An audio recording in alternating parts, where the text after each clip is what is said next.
We had a very engaging conversation. I think it went over a half an hour and covered a broad array of topics. I think it's worth it for the public record to cite a few things. I've come from Main Street, built a business, a real little one, that over many, many years was able to turn into that American dream. From my point of view, a lot of the policies that were in place had kind of hit the sweet spot pre-COVID. A lot of that had to do with, I think, unleashing the entrepreneurial spirit across the country, looking at the productive side of our economy in a way that's different from how you treat big corporations that generally have had their way here in terms of impacting not only statute, tax code. The rest of us have none of that. And I think it would be wise to look at understanding the difference I think we talked about when it comes to personal income tax, which is currently all thrown into one category, where wage and 1099 income is treated the same as business income. One is liquid, one is illiquid. And sooner or later, we're going to have the discussion for those here, which would be most of everyone that love the place for what you can do through it.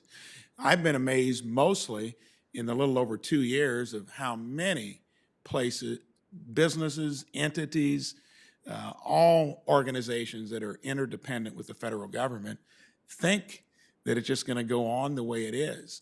And I advise them maybe look at getting a new business partner until we recognize that we borrow over 20% of what we spend here. Over half of our structural trillion-dollar deficits, and I'm sure it's more than that now, driven by Social Security, Medicare, actuarially things we've seen coming for a long time. And I'll never forget in my first budget meeting, Chris Van Hollen said, the thing we are lacking most is political will. We were generating record revenues pre-COVID, but we're at record levels of spending. And in all other places that work in this country, from households, which are laughed at when you use that analogy, school board, which I've been on, state government, especially running a business, there's accountability. And we have none of that here. We've got a budget committee where I don't think we've actually done a budget that we've adhered to in over 20 years. So you have got a lot, I think, to work on. I'd also cite that regardless of the tax rate in this country, we basically had revenues in a groove of about 17% of GDP. Spending's been closer to 20. So I don't think you can keep this place healthy unless you look at the spending side of it. Healthcare, I've been the loudest senator on reforming it. It's a broken industry. I agree with the chairman on that.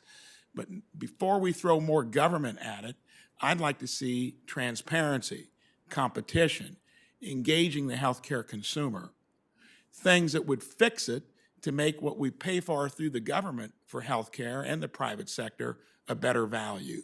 Is that something that you would work with me on? Absolutely, Senator. I want to really just note issues of healthcare costs in the country. Per capita costs are very high in the United States. It's one of the reasons why our healthcare system is so expensive. And I would just note to you that if the issue of transparency and competition amongst large